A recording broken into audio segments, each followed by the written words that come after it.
قربانی دراصل ایک ایسا عمل ہے جس کے ذریعے سے اللہ کا قرب حاصل ہوتا ہے۔ یہ جو قربانیاں ذی الحجہ کی 10 تاریخ کو کرنے کی تیاریاں آپ کر رہے ہیں، اس قربانی کا اصل حکمت اور فلسفہ یہ ہے کہ اس عمل سے بندے کو اللہ کا قرب حاصل ہوتا ہے، وہ اللہ کے قریب ہوتا ہے۔ تاریخ گواہ ہے کہ سب سے پہلے قربانی کرنے والے حضرت آدم علیہ السلام کے 2 بیٹے حابیل اور قابیل۔ سب سے پہلے قرآن مجید بتاتا ہے کہ روئے زمین پر قرۂ ارضی پر سب سے پہلے قربانی کرنے والے 2 افراد تھے، اور وہ دونوں حضرت آدم علیہ السلام کے فرزند تھے، ان کے بیٹے تھے۔ قرآن مجید میں اللہ کریم نے فرمایا اذ قربا قربانن، جب دونوں نے قربانی کی،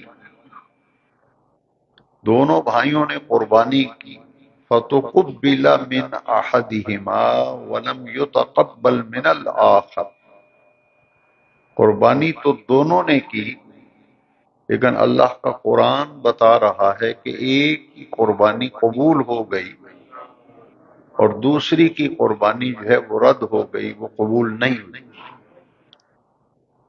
یہ پہلا قتل تھا روئے زمین پر، جس کی بنیاد حسد بنا، جس کی بنیاد حسد بنا، اور دونوں بھائیوں کے درمیان حسد ہو گیا۔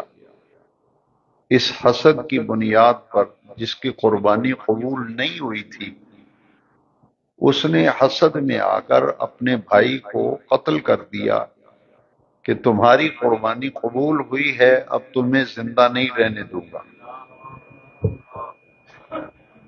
تو اللہ کریم نے فرمایا کہ جس کے دل میں تقوی ہوتا ہے قربانی تو اس کی قبول ہوتی ہے۔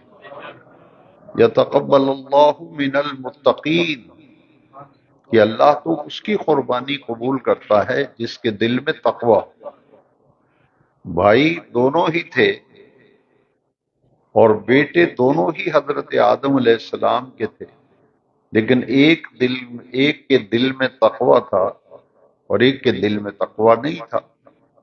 لہذا اس سے مراد یہ ہے کہ قربانی کرتے وقت نیت کا درست ہونا، قربانی کرتے وقت نیت کا درست ہونا یہ شرط ہے۔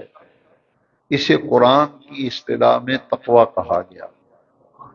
لن ینال اللہ لحومها ولا دماؤها ولکن ینالہ التقوی منکم، قرآن کی آیت کریمہ ہے کہ ہرگز اللہ کی بارگاہ میں قربانی کے جانور کا گوشت نہیں پہنچتا، ان کے گوشت نہیں پہنچتے، نہ ان کا خون پہنچتا ہے، وَلَٰكِن يَنَالُهُ التَّقْوَىٰ مِنكُمْ، جو اللہ کی بارگاہ میں پہنچتا ہے وہ تو تقوی پہنچتا ہے۔